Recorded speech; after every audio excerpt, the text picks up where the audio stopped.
नमस्कार दोस्तों, welcome to my channel again. आप सभी का बहुत बहुत बहुत स्वागत है। उम्मीद करता हूँ आप मेरी वीडियोस देख रहे होंगे। और जैसा कि मैं नए नए टॉपिक लेके आता हूँ, तो आज हमारा मुद्दे का विषय जो चर्चा है, जो मुद्दा है, वो थोड़ा अलग है। मैं अपने दोस्त से बात कर रहा था फ़ोन पर, और मैं उससे शेयर कर रहा था कि मैं कुछ सोशल वर्क टाइप करना चाहता हूँ, बट अभी जॉब के स्टैग्नेशन के कारण थोड़ा मैं नहीं कर पाऊँगा सोशल फील्ड में जाके सोशल वर्क। तो उसने मुझे आइडिया दिया कि मैं ऐसे भी घर पर बैठकर लोगों के कन्फेशंस रिसीव कर कर, उनकी प्रॉब्लम्स रिसीव कर कर, अपने इंस्टाग्राम या फेसबुक के माध्यम से उनकी प्रॉब्लम्स के सॉल्यूशंस दे सकता हूँ, उन्हें ओपिनियंस दे सकता हूँ, सजेशंस दे सकता हूँ। तो ये आइडिया मुझे बहुत अच्छा लगा, और आज से मैं शुरू कर रहा हूँ अपना फर्स्ट, ये जो हमारा टॉपिक है, और जो मेरा फर्स्ट, आप जो कह सकते हैं, जो मेरे पास आए हैं, वो मेरा फ्रेंड ही है। उसी ने मुझे मतलब बोला कि चल मैं तुझे अपनी स्टोरी बताता हूँ, उस पर कंक्लूज़न देना। तो मैंने वो मैसेज रिसीव किया है अपने दोस्त का, और उस पर मैं कंक्लूज़न देने जा रहा हूँ आपके साथ। उसका जो भी उसके साथ हुआ है, जो भी उसकी स्टोरी है, थोड़ी सी जो उसकी लाइफ में आजकल ऑब्स्टेकल्स चले हैं, उसके बारे में हम बात करेंगे, और मैं अपने ओपिनियंस दूंगा उस पर। अब आप सोच रहे होंगे कि मैं कौन होता हूँ ओपिनियंस देने वाला, सॉल्यूशन सजेशन देने वाला। तो दोस्तों, इस पर एक जवाब है छोटा सा, शायरी के माध्यम से देना चाहूँगा मैं आप सभी को। जिस व्यक्ति की ज़ुबान नहीं, उस व्यक्ति के दिल में किसी के लिए मान नहीं। जो कहे झूठ पे झूठ, ये उसकी फितरत है, कोई पाप नहीं। ऐसे मक्कार लोगों से बचकर रहना यारो कहीं, ऐसे मक्कार लोगों से बचकर रहना यारो कहीं। ये बात याद रखना मेरी बिल्कुल सही, मैं अनुभवों से बना एक छोटा सा शायर हूँ। मैं अनुभवों से बना एक छोटा सा शायर हूँ, कोई गुलजार नहीं। तो मेरा कहने का मतलब ये है कि जो मेरे जीवन के अनुभव हैं, उनके आधार पर मैं आपके जीवन में जो समस्याएं चली हैं, उनके सॉल्यूशंस, सजेशंस देने की कोशिश करूँगा। आप मुझे अपने प्रॉब्लम्स टेक्स्ट कर सकते हो, और मुझे कॉल भी कर सकते हैं, मुझे जानने वाले मैसेज कर सकते हैं, और थ्रू व्हाट्सएप भी कर सकते हैं, इंस्टाग्राम पे, फेसबुक पे आप कहीं भी मुझे मैसेज कर सकते हो। और मैं आपका जो भी प्रॉब्लम चली है लाइफ पर, उसका सॉल्यूशन सजेशन देने की कोशिश करूँगा। और इस उम्मीद के साथ हम इसको वीडियो के माध्यम से दिखा रहे हैं कि आप जैसी सेम प्रॉब्लम अगर किसी और के साथ भी चल रही है, तो वो भी उस सॉल्यूशन को एक्सेप्ट कर सकता है अगर उसे वो सही लग रहा है। ये हमारा मतलब एक तरह से सोशल वर्क की तरह ले सकते हैं आप इस चीज़ को, जो हमने ये मुहिम चलाई है। तो चलिए, अपने दोस्त का मैसेज मैं आप सभी के सामने पढ़ता हूँ कि क्या प्रॉब्लम चली है उनकी, और अंत में हम उसका सॉल्यूशन देंगे। वही प्यार मोहब्बत वाला। मैंने मैसेज पढ़ लिया है वैसे पहले ही, तो आप लोगों के सामने पढ़ने की ज़रूरत नहीं है। उसका कहना है दोस्त का कि वो काफ़ी टाइम से एक लड़की के साथ रिलेशनशिप में था, और हमेशा से वो लड़की सुपीरियर रह रही है, जो भी उसके 6-7 सालों से वो रह रहा है। और लड़की से वो बहुत ज़्यादा प्यार करता है, यहाँ तक कि जो उनकी मीटिंग्स होती हैं, डेट होती है, घूमने जाते हैं, फिरने जाते हैं, लड़की ही हमेशा डिसाइड करती है। इस बेचारे की कभी नहीं सुनती वो, और सुनती आई भी नहीं है कभी, ना कभी सुनी है, ना अभी सुन रही है। और हमेशा जब उसका मिलने का मन होता है, तब वो उससे मिलती है। और ये प्राइवेट सेक्टर में जॉब करता है, और कई बार इसको छुट्टी लेनी पड़ती है उसकी वजह से, जब उसका मिलने का मन होता है, क्योंकि वो छुट्टी वाले दिन मना कर देती है मिलने से। बड़ी स्ट्रगलफुल लाइफ चली है भाई की।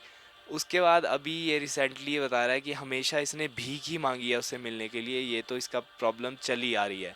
बट अभी ये रिसेंटली किस्सा बता रहा है कि अभी इसे डाउट तब हुआ कि इसने मिलने की रिक्वेस्ट की अपनी गर्लफ्रेंड से, और गर्लफ्रेंड इसकी मिलने से साफ मना कर देती है।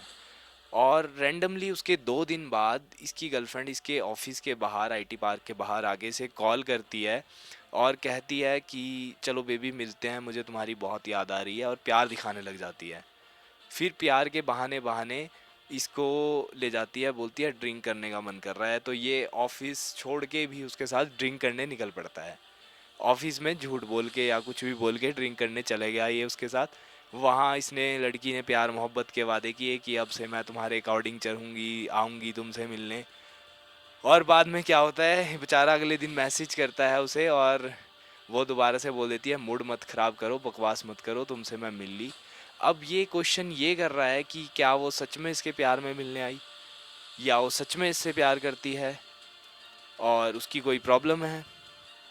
तो जो मैंने मैसेज पढ़ा है भाई का, उसके अकॉर्डिंग मैं साफ साफ कहने वाला हूँ कि सभी लोग हंस रहे होंगे जो ये वीडियो देख रहे हैं कि भाई आप अपना कटवा रहे हो और आप बहुत बड़े सी हो।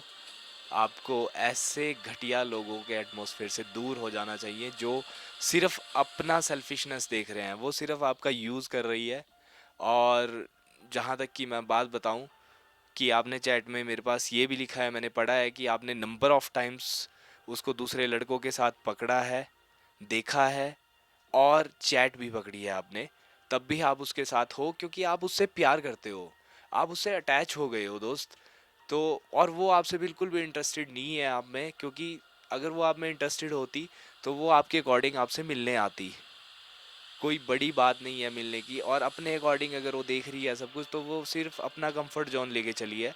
दूसरी बात ये कि जिस दिन वो आपसे मिलने आई स्पेशल, हो सकता है वो किसी और लड़के को डेट करने आई हो। देखो मैं आपका दिल नहीं दुखाना चाहता, बट देर इज़ पॉसिबिलिटी कि वो किसी और अपने काम से आई हो, अपने मित्र से आई हो, और उसने आपके साथ भी टाइम पास अपना शॉपिंग शूपिंग और खाना पीना खा लिया हो, बढ़िया आराम से अच्छा दिन टाइम पास हो गया हो। बट अब आप ये सोचिए कि आपने उस इतनी घटिया, मतलब इंसान ही कह सकते हैं हम, के लिए अपनी जॉब दावे पे लगाई, आपके माता पिता की इज्जत दावे पे लगाई।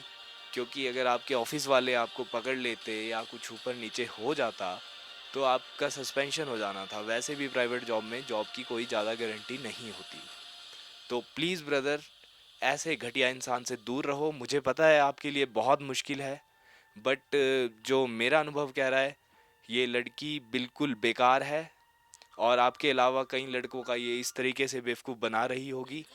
आपसे प्यार बिल्कुल नहीं करती, क्योंकि जो आपने मैसेज किया है उसके अकॉर्डिंग साफ साफ जाहिर हो रहा है कि ये आपसे मिलने कभी नहीं आई आपके बुलाने पे। अपने अकॉर्डिंग जब इसका मन करा तब इसने आपका यूज़ किया है और आगे भी ऐसे करने की कोशिश करेगी। इसलिए आप दूर हो जाइए अपने दिल पे पत्थर रख कर, अपने करियर में आगे बढ़िए, मेहनत करिए, अपने माँ बाप से प्यार कीजिए और अपने काम पर फोकस कीजिए। धन्यवाद। उम्मीद करता हूँ शायद मैंने सजेशन भाई को सही दिया होगा। आप भी कमेंट में सजेशन अपना दीजिए कि भाई को क्या करना चाहिए, ताकि भाई अच्छे अच्छे अच्छे लोगों से, आप जैसे लोगों से अच्छे सजेशन पा सके और अपनी लाइफ में अच्छे तरीके से मूव ऑन कर सके।